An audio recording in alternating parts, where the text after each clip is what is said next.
I became the most insufferable kind of artist, a tortured artist.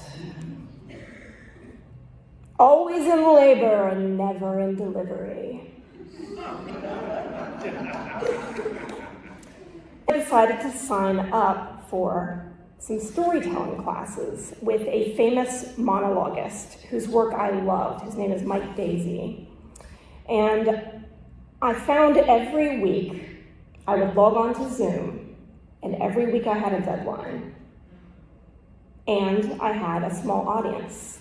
And one thing I learned from Mike Daisy is that art actually comes from the deadline. He said, what you do is you book the theater, and you promote the show, and you sell the tickets, and then you build it. Because you have to build it. I applied to perform in the Capitol Fringe Festival in Washington, D.C. with, an abstract vision of a show I would perform. And I titled the show Penis Envy. And I created my marketing materials, and the tickets started selling. And it became real. That was when I decided I really needed to know what my set would look like before I could actually build the show itself.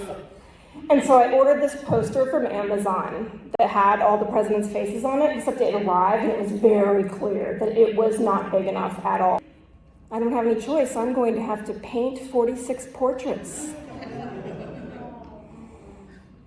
And since the show was kind of also about parenting, I enlisted my children to help me do this.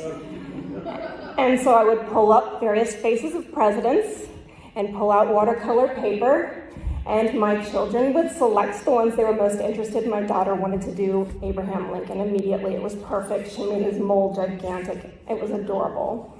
And my son really wanted to do Barack Obama. And we churned away at these for some time, and then my daughter did one of JFK, and I made her redo it. She did not like her second version, but I preferred it. And then she decided based on that she was not going to help me anymore. And my son was looking around our dining room where there were paintings of presidents scattered everywhere, realizing that his sisters were better than his. And he decided he was no longer going to help me, and so then I began to have to pay them for this work. I had built most of the show by talking to myself, like a conspiracy theorist wandering around my neighborhood talking to myself. And it was too long, it was too big. I was sure I was going to drown in public humiliation. It was going to be the most embarrassing experience of my life. I ordered a visual timer, and I began to use that to practice, but it was still too long.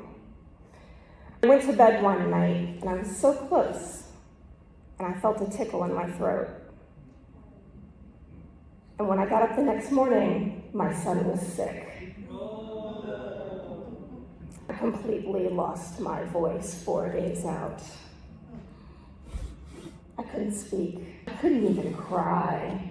I couldn't move. I couldn't eat. Sometimes I would just stare.